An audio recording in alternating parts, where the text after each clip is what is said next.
Hello students, इस video में हम बात करेंगे एनसीईआरटी न्यूमेरिकल्स पार्ट 2 की।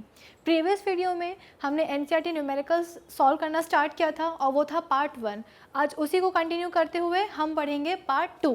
सो वेलकम टू मैग्नेट ब्रेन्स, मैं हूँ विभूति खरे। तो चलिए स्टार्ट करते हैं हमारा वीडियो नेक्स्ट एनसीईआरटी के क्वेश्चन के साथ। अब वहाँ क्या बोल रहा है, why is it advised to tie any luggage kept on the roof of a bus with a rope।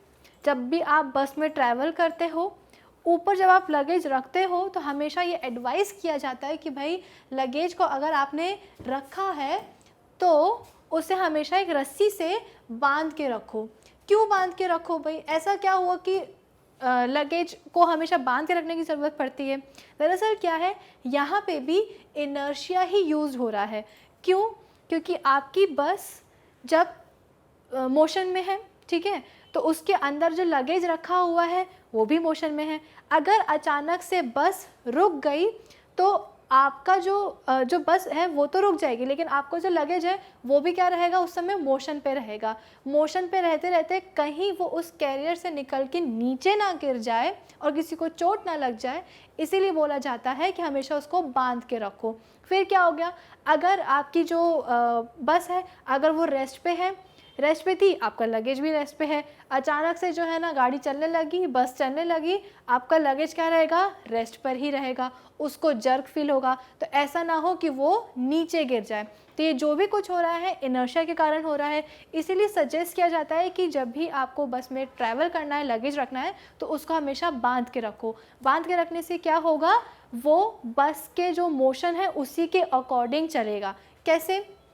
If the bus starts moving suddenly, then due to its inertia of rest, the luggage kept on the roof of the bus tends to remain at rest and hence may fall down from the roof of the bus। है ना, कि अगर आपकी बस चलने लगी है, अगर तो आप जो उसके अंदर जो लगेज रखा गया है वो क्या होगा, बस आपकी क्या कर रही है, चल रही है, आपका लगेज भी चल रहा है। अचानक से अगर बस रुक गई, उसके अंदर जो लगेज है वो उस समय भी चलता रहेगा, चलते चलते कहीं नीचे ना गिर जाए। नेक्स्ट क्या है, if the moving bus stop suddenly then due to its inertia of motion the luggage kept on the roof of the bus tends to remain in motion and hence may fall down from the roof of the bus. यानी कि दोनों ही cases में अगर बस चल रही है, अगर बस रुक रही है, अचानक से लगेज के गिरने की पॉसिबिलिटी ज़्यादा हो जाते हैं। क्यों? क्योंकि वो अपने स्टेट को चेंज करना नहीं चाहता। इनर्शिया के कारण, स्टेट चेंज ना करने के कारण उसके गिरने की पॉसिबिलिटीज़ बहुत ज़्यादा हैं। इसीलिए सजेस्ट किया जाता है कि लगेज हमेशा बांध कर रखा जाए। इतना क्लियर है? आई होप ये वाला एग्जाम्पल, ये वाला क्वेश्चन आपको क्लियर हो। नेक्स्ट क्वेश्चन क्या है, एनसीईआरटी के हैं सारे। A truck starts from rest and rolls down a hill with a constant acceleration. It travels a distance of 400 meters in 20 seconds. Find its acceleration. Find the force acting on it if its mass is 7 metric tons. Hint दिया गया है कि भाई 1 metric ton जो है वो होता है 1000 kg के बराबर। ठीक है, हमसे क्या बोला गया है कि एक क्या है, हमारे पास एक ट्रक है जिसको हिल से जो है ना, ये एक हिल है, पहाड़ी है, यहाँ से ये ट्रक जो है चला आ रहा है। अब स्टार्ट कहाँ से हुआ था, वो रेस्ट से हुआ था, तो हम बोल सकते हैं कि इनिशियल वेलोसिटी उसकी कितनी रही होगी, 0 रही होगी। फिर हमको बोला गया है कि एक कांस्टेंट एक्सेलरेशन के साथ आ रहा है। अब वो एक्सेलरेशन क्या है ये हमें नहीं पता, एक्सेलरेशन तो हमें निकालना है। ठीक है, एक्सेलरेशन हम निकाल लेंगे। अभी तक हमें क्या पता चला है, इनिशियल वेलोसिटी उस ट्रक की 0 थी और एक पर्टिकुलर वेलोसिटी के साथ नीचे आ रहा है। उसने 20 सेकेंड में कितना डिस्टेंस कवर कर लिया, 400 मीटर। तो डिस्टेंस हमें पता है, डिस्टेंस कितना है भाई, 400 मीटर्स है। और टाइम उसको कितना लग गया इस डिस्टेंस को कवर करने के लिए, 20 सेकेंड लग गए। तो क्या हम जो भी हमको गिवन वैल्यूज़ हैं उससे हम एक्सेलरेशन निकाल सकते हैं? क्या क्या गिवन है, इनिशियल वेलोसिटी दी गई है, टाइम दिया गया है और डिस्टेंस दिया गया है। तो हम यहाँ पे सेकेंड इक्वेशन ऑफ मोशन को यूज़ करेंगे। क्या है second equation of motion, s is equals to u t plus half a t square. Conversion की ज़रूरत कहीं भी नहीं है, डिस्टेंस भी आपका किस में दिया है, मीटर में दिया गया है और टाइम भी सेकंड्स में दिया गया है। तो हमारा जो एक्सेलरेशन है वो मीटर पर सेकंड स्क्वायर में आ जाएगा। डिस्टेंस कितना दिया गया है भाई, 400 दिया गया है। इनिशियल वेलोसिटी कितनी थी, 0 थी, तो 0 इंटू टाइम कितना गिवन है 20, तो ये तो ऑब्वियसली 0 ही होने वाला है, half a T square. Acceleration तो हमें निकालना ही है, तो एक्सेलरेशन की जगह हमने रख दिया a, और टाइम कितना दिया गया है भाई 20, तो ये कर दिया हमने 20 इंटू 20। क्यों 20 इंटू 20? क्योंकि टी स्क्वायर है, टाइम का स्क्वायर करना है। क्या होगा यहाँ पे, ये टर्म तो 0 ही हो जाएगा, ये 2 से ये 20 कट गया, तो हुआ कितना 200, यानी कि 400 इज इक्वल टू, ये हो जाएगा 0 और हाफ से वो कट गया, तो यहाँ कितना हो जाएगा 200a, 200a हो जाएगा। एक्सेलरेशन निकालना है, ये 2 0 से ये 2 0 कट गए, 2 1 ज़ा 2, 2 2 ज़ा 4, acceleration is equals to 2 metre per second square. इसमें कोई दिक्कत तो नहीं होगी। क्या करा है हमने, हमको इनिशियल वेलोसिटी हमको पता था कि जब एक ट्रक हिल से नीचे उतर के आ रहा है तो वो रेस्ट से आ रहा है, यानी कि उसकी इनिशियल वेलोसिटी हो जाएगी 0। एक्सेलरेशन पूछा गया है, ये बता दिया गया है कि 20 सेकेंड में उसने 400 मीटर कवर कर लिए थे। हमारे पास जो भी गिवन वैल्यूज़ थी उसको हमने सेकेंड इक्वेशन ऑफ मोशन में लगाया और एक्सेलरेशन फाइंड आउट कर लिया। अब क्या पूछा गया है कि force acting on it if its mass is 7 metric tons. क्या पूछा गया है हमसे, फोर्स पूछा गया है जो कि उस पर काम कर रहा है। फोर्स कैसे निकालते हैं, according to Newton second law of motion, m is equals to a। Force पूछा गया है, मास कितना दिया है मेट्रिक टन। यहाँ पे आपको हिंट दिया गया था कि 1 मेट्रिक टन बराबर होता है किसके, 1000 kg के, तो 7 मेट्रिक टन कितने बराबर हो जाएगा, कितने हो जाएगा kg का 7000, तो 7000 kg हो गया उस ट्रक का मास, इनटू क्या कर देना है आपको एक्सेलरेशन। एक्सेलरेशन कितना निकाला अभी 2 metre per second into 2 metre per second, तो 7 2 ज़ा हो गया कितना 14, और ये 1000 तो रहेगा ही न्यूटन। वैल्यू जो ऐसा यूनिट है उसको लिखना कभी मत भूलना, ठीक है। तो इस तरह से हमारा सेकंड क्वेश्चन भी हो गया सॉल्व। क्या करा था यहाँ पे हमने, सिंपली पहले तो first equation of motion second equation of motion लगाई थी, जो भी वैल्यूज़ गिवन थी उसके अकॉर्डिंग एक्सेलरेशन निकाल दिया, मास हमको दिया गया था, एक्सेलरेशन हमने निकाल लिया, तो हमने फोर्स भी कैलकुलेट कर लिया। इतना क्लियर है आप सबको। चलो अब अपन बढ़ते हैं नेक्स्ट, हमारा जो क्वेश्चन है उस पर क्या है, a stone of 1 kg, 1 kg का स्टोन है, उसको हमने थ्रो किया है with a velocity of 20 meter per second across the frozen surface of a lake and comes to rest after traveling a distance of 50 meters. What is the force of friction between the stone and the ice? देखो friction force के ऊपर अभी तक हमने कोई discussion नहीं किया है। बेसिकली फ्रिक्शन फोर्स क्या होता है, एक ऐसा फोर्स होता है जो कि आपको मूव करने से जो है ना रोकता है, मतलब मोशन को अपोज करने की कोशिश करता है फ्रिक्शन। यहाँ पे क्या बोला जा रहा है कि सपोज ये एक फ्रोज़न क्या है, आइस लेक है, जमी हुई आइस लेक है ये। यहाँ पे एक ऑब्जेक्ट, एक स्टोन है जिसका मास कितना है 1 kg, उसको 20 मीटर पर सेकेंड वेलोसिटी के साथ जो है थ्रो किया गया है। तो ये रहा स्टोन, इसको 20 मीटर पर सेकेंड वेलोसिटी के साथ किया गया है थ्रो। मास कितना है इसका 1 kg, ठीक है।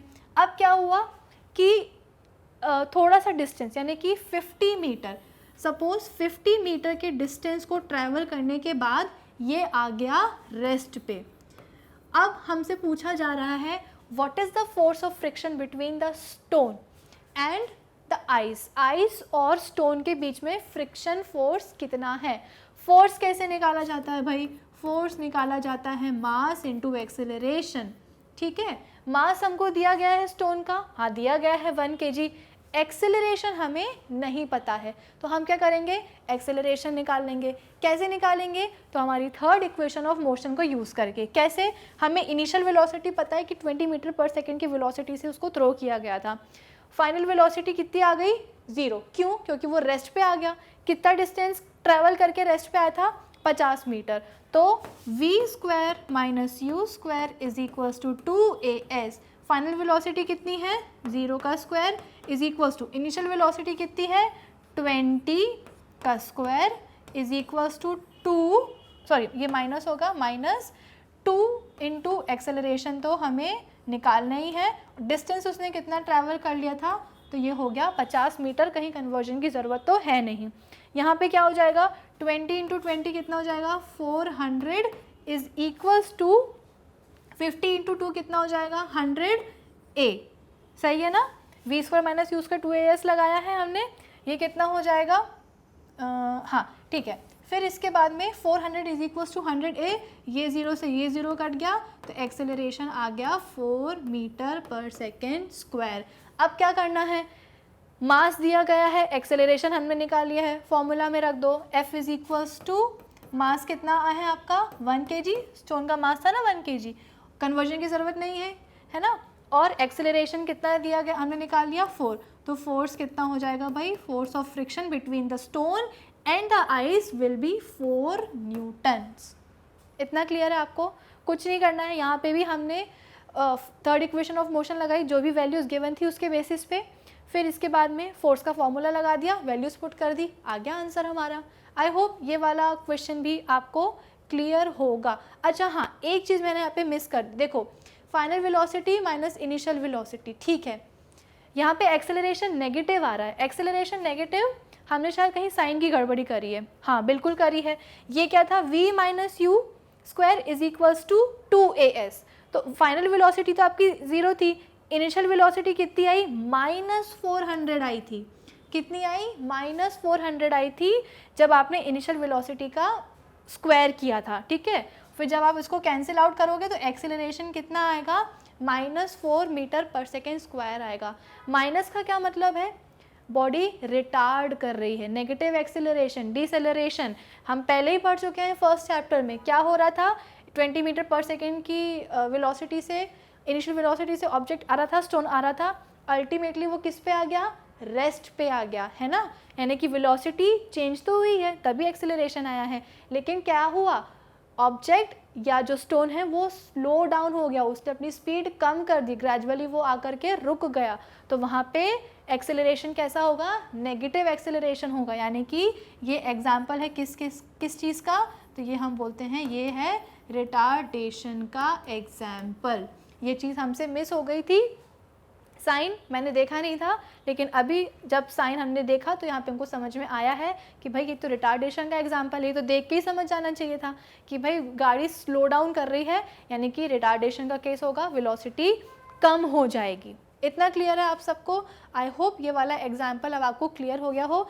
साइन की गड़बड़ी आप देख सकते हैं कि हो सकती है, तो बहुत फोकस होकर के करिएगा सॉल्व, और ग्रेजुअल जैसे कि हमारा फोर्स जो एक्सेलरेशन है वो नेगेटिव आया है, तो जो फोर्स होगा वो भी नेगेटिव आएगा। क्यों, क्योंकि फोर्स हमें पता है क्या होता है, मास इनटू एक्सेलरेशन, मास हमने रख दिया स्टोन का, एक्सेलरेशन कितना आया था -4, तो फोर्स भी आ गया कैसा -4 न्यूटन। माइनस साइन क्या बता रहा है कि the force of friction between the stone and the ice is 4 newton. The negative sign shows that this force opposes the motion of stone.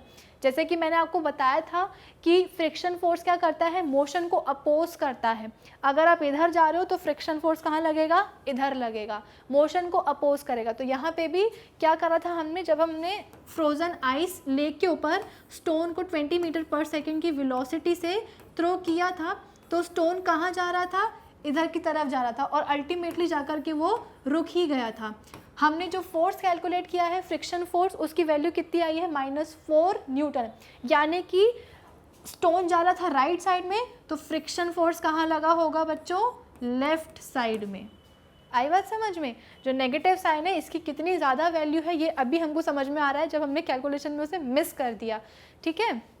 Acceleration deceleration का, रिटार्डेशन का एग्जाम्पल था ये, acceleration हमारा नेगेटिव आया। जैसे हमने उसको फोर्स के फॉर्मूले में लगाया, हमने देखा कि भाई जो हम फोर्स को कैलकुलेट कर रहे हैं वो क्या कर रहा है एक्चुअली, वो हमारा जो स्टोन का जो मोशन है उसको अपोज कर रहा था, मतलब वो नहीं चाह रहा था कि स्टोन आगे जा पाए, इसीलिए तो वो जाके अल्टीमेटली रुक ही गया। आई बात समझ में, चलो ये वाला एग्जाम्पल हो गया सॉल्व। नेक्स्ट एग्जाम्पल क्या है, next question, an automobile vehicle has a mass of 1500 kg. What must be the force between the vehicle and the road if the vehicle is to be stopped with a negative acceleration of 1.5 metre per second square. अब यहाँ पे acceleration दिया गया है, क्या पूछा है, force पूछा गया है, ठीक है। मास हमको ठीक है गिवन है, एक्सेलरेशन कितना है, नेगेटिव एक्सेलरेशन यानी कि रिटार्डेशन का यहाँ पे केस है, तो 1.7 मीटर पर सेकेंड स्क्वायर। और क्या क्या दिया गया है, वॉट यहाँ पे vehicle is to be stop with the negative acceleration of this, ठीक है। तो यहाँ पे हमें सिर्फ फोर्स निकालना है, मास दिया गया है, एक्सेलरेशन दिया गया है, तो फोर्स का फॉर्मूला रख देंगे। मास कितना दिया गया है 1500 kg इनटू माइनस, अब माइनस साइन की हम मिस्टेक नहीं करेंगे, 1.7, तो फोर्स कितना आ जाएगा -22550 न्यूटन। नेगेटिव साइन क्या बता रहा है, thus the force between the vehicle and the road is 2550 newton. The negative sign of the force shows that the force acts in the direction opposite to the direction of motion of the vehicle. हमसे पूछा क्या गया था, हमसे वही force के बारे में तो पूछा गया था जो कि व्हीकल को स्टॉप कर सके। व्हीकल जा रहा है अगर इस डायरेक्शन में, तो अगर हमें इस व्हीकल को रोकना है तो हम क्या करेंगे, फोर्स लगाएंगे ऑपोजिट डायरेक्शन में, यानी कि इस डायरेक्शन में, है ना। और जब हम गाड़ी को रोकते हैं, स्लो डाउन करते हैं, तो ऑब्वियसली बात है वेलोसिटी कम हो जाती है, तो एक्सेलरेशन कैसा आएगा, उसका नेगेटिव आएगा। नेगेटिव एक्सेलरेशन आ गया, उसको जब हमने फोर्स के फॉर्मूले में रखा तो हमने बोला कि भाई फोर्स भी कैसा आ रहा है, नेगेटिव आ रहा है। दैट मीन्स कि अगर किसी व्हीकल को, किसी ऑब्जेक्ट को अगर आपको रोकना है तो फोर्स कहाँ लगाना पड़ेगा, उसके मोशन के ऑपोजिट डायरेक्शन में। यहाँ फोर्स कहाँ लग रहा है, उस ऑटोमोबाइल व्हीकल के उसके मोशन के ऑपोजिट डायरेक्शन में। इतना क्लियर है आप सबको। चलो अब एक लास्ट क्वेश्चन इस वीडियो के लिए, what is the momentum of an object of mass m moving with the velocity of v। अरे तो बच्चों वाला सवाल है यार, मोमेंटम हम कई बार पढ़ चुके हैं। मोमेंटम क्या होता है, मास इनटू वेलोसिटी। पूछ क्या रहा है, मोमेंटम पूछ रहा है ऑब्जेक्ट का जिसका मास है m और इसकी वेलोसिटी है v, तो m इंटू वी हमने लगा दिया, मोमेंटम आ गया m इंटू वी, तो हमारा आंसर हो जाएगा d। ईजी, कोई डिफिकल्टी नहीं थी। मोमेंटम हम कई बार पढ़ चुके हैं, हमने तो law of conservation of momentum तक पढ़ डाला है। इतना क्लियर है आप सबको। तो चलो आज इस वीडियो में हमने टोटल 5 क्वेश्चन सॉल्व कर रहे हैं एनसीईआरटी के। न्यूमेरिकल्स अभी और बचे हुए हैं, तो जो नेक्स्ट वीडियो आएगा वो भी बेस्ड होगा किस पे, एनसीईआरटी न्यूमेरिकल्स पे ही। इस वीडियो के लिए इतना ही। अब एक नज़र उन कोर्सेज और उन सिलेबस पे class 4th to class 12th जिनका कंटेंट है रेडी, वीडियोज़ हैं आप तक अवेलेबल, तो जाइए उन्हें देखिए, अपनी लर्निंग कंटिन्यू रखिए मैग्नेट बेंच के साथ। Thank you for watching.